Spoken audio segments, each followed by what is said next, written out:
नमस्कार मंडळी. तर मंडळी म्हणजे आम्हाला तिथं सोलापूरमध्ये मुंबईला जाऊ म्हणून लिहून दिलं तर दवाखान्याला. तिथं ट्रीटमेंट नाही झालं, मुंबईला लिहून दिलं तर. आणि आज आम्ही मुंबईला आलं बरं का. सकाळी काल संध्याकाळी 10ला बसलं आहे ट्रेनला आणि सकाळी 7 वाजता इथं पोचलो. आणि सकाळी 7ला चालू केलो आम्ही रूम हुडकायला, भाड्याने रूम थांबण्यासाठी. तर आता 1:30 वाजलाय, आत्ता भेटलाय आम्हाला रूम. एवढं भयानक ना, मुंबईमध्ये एवढं महाग आहे ना, शपथ लय म्हणजे लय महाग. म्हणजे सकाळी आल्या आल्या मी पहिल्यांदा दवाखान्याला जाऊन आलं बरं का. तिथं सगळं चौकशी वगैरे करून आले, पण तिथं चौकशी केलं. चौकशा करून किती तिथं लय म्हणजे 1-अर्धा तास लागलाय बरं का दवाखान्यामध्ये. तिथं ते दवाखान्याचं दाखवून आल्यावर सगळं चौकशी वगैरे काढून आल्यावर रूम हुडकायला चालू केलेलं आम्ही. 9-9:30 वाजता चालू केला बघा रूम हुडकायला. दवाखान्यात झाल्यावर दवाखान्यामध्ये सगळं दाखवून वगैरे चौकशा केल्याच्या नंतर 9:30 वाजलं होतं. आणि तेव्हा चालू केलं आपण 1:30 वाजलं, आत्ता भेटलंय रूम. उगं इकडून तिकडं इकडून तिकडं इकडून तिकडं. कमी कमी आमचं टॅक्सी भाडा 2,000 ते 3,000 गेलाय बरं का रूम हुडकायला. आणि रूमचं एवढं महाग ना शपथ. ते जेवढं महाग आहे ना तेवढं रूम तेवढं छान पण नव्हतं, एवढं घाणेरडे रूम होते ना. म्हणून हा रूम ना छोटा आहे बरं का. हो का, छोटा आहे, भाडं असू दे पण स्वच्छ आहे, चांगला आहे तेवढ्यातच.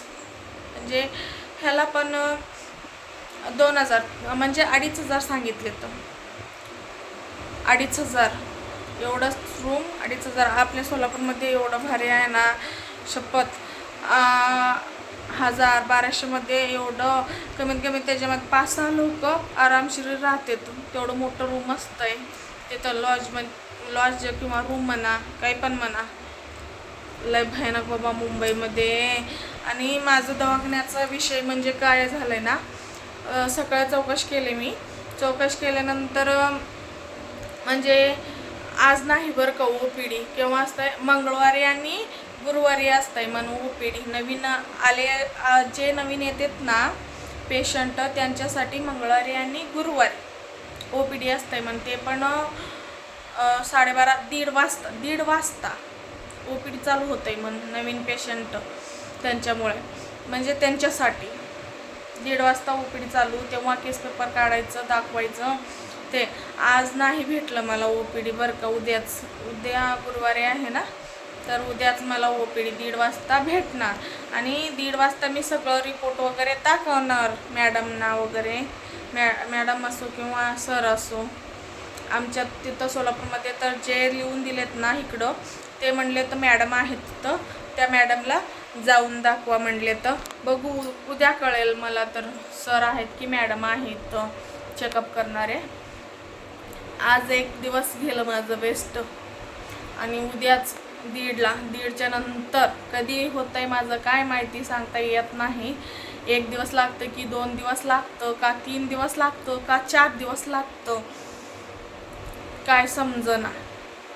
इथला विषय लय हार्ड आहे बाबा. म्हणजे कसं आहे ना, दवाखाना पण मोठा आहे ना. म्हणजे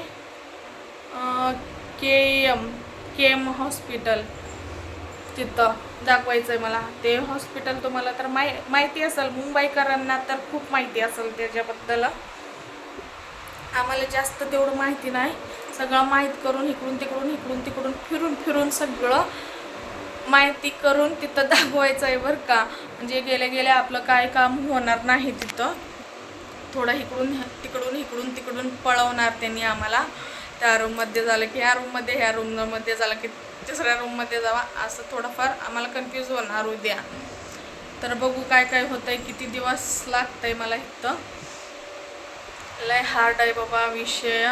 आणि मी माझा विषय म्हणजे तुम्ही म्हणणार कालचे व्हिडिओ पण हाच कपड्यावर, आज पण व्हिडिओ हाच कपड्यावर. म्हणजे सकाळी मी काय आंघोळ केलं नाही तर आंघोळ कुठं करायचो, रूमच भेटलं नाही लवकर. म्हणजे तर आंघोळ कुठं करायचं, करण थोड्या वेळानं सायंकाळी वगैरे करेन आता आंघोळ. आत्ता सध्याला तर आंघोळ नाही केलं.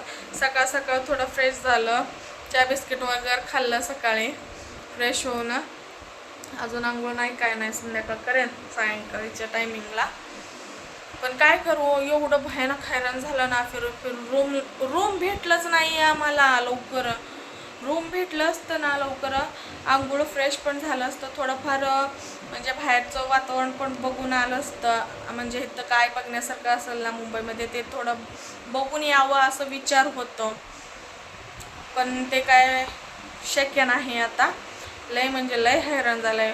नुसतं फिरायचं फिरलं पण तेवढंच, आणि टॅक्सीनं गेलं पण तेवढंच. कमीत कमी आमचं टॅक्सीचं 2,000 ते 3,000 भाडं गेलं आहे टॅक्सीला, आणि फिरलं पण तेवढंच. एवढं घाणेरडं आहे ना शपथ. तिकडं आतमध्ये तिकडं हॉस्पिटलकडं ना रूमच भेटतात पण महाग पण खूप, आणि रूम पण एवढं घाण असतंय ना, घाण म्हणजे घाण असतंय बघा. म्हणून जाऊ दे म्हटलं.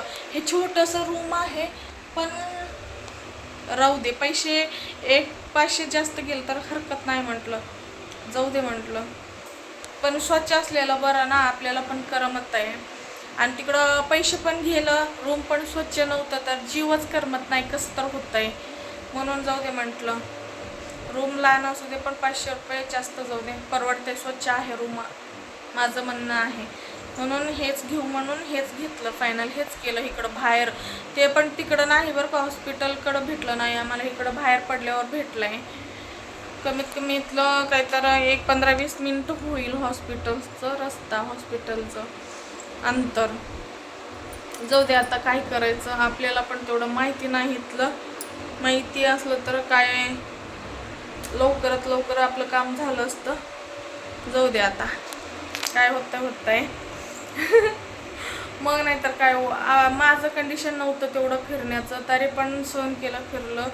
काय करू, सध्याला इथलं काय तेवढं माहिती नाही ना, म्हणून जाऊ दे म्हटलं. भेटलं शेवटी. सकाळी 9:30ला चालू केलेलं, 1:30 वाजलं तेव्हा भेटलं आम्हाला रूम. हुडकून बास झालं. ह्यांनी तर नवरा तर एवढं रागाला आला ना, त्याला बास झालं, चल जाऊ रिटर्न सोलापूरला म्हणत होता. जाऊ दे, इथंपर्यंत येऊन रिटर्न केलेलं ते काय परवडणार आहे. एवढं टाईम वेस्ट झालं आहे म्हटल्यावर अजून थोडं बघू म्हटलं. नाही भेटलं तर शेवटी जायचं होतंच सोलापूरला. म्हणून नवरा खूप म्हणजे खूप रागाला आला आहे बरं का. अजून सकाळपासून काय खाल्लं पण नाही, जेवलं नाही, काहीच नाही.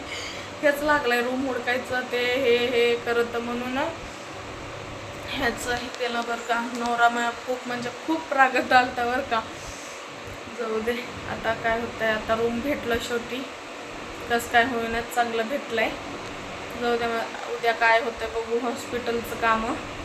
तर चला बाय. पुढच्या एपिसोडमध्ये सांगेन तुम्हाला माझं हॉस्पिटलचं काय काय होतं आहे, काय सांगते डॉक्टर बरं का.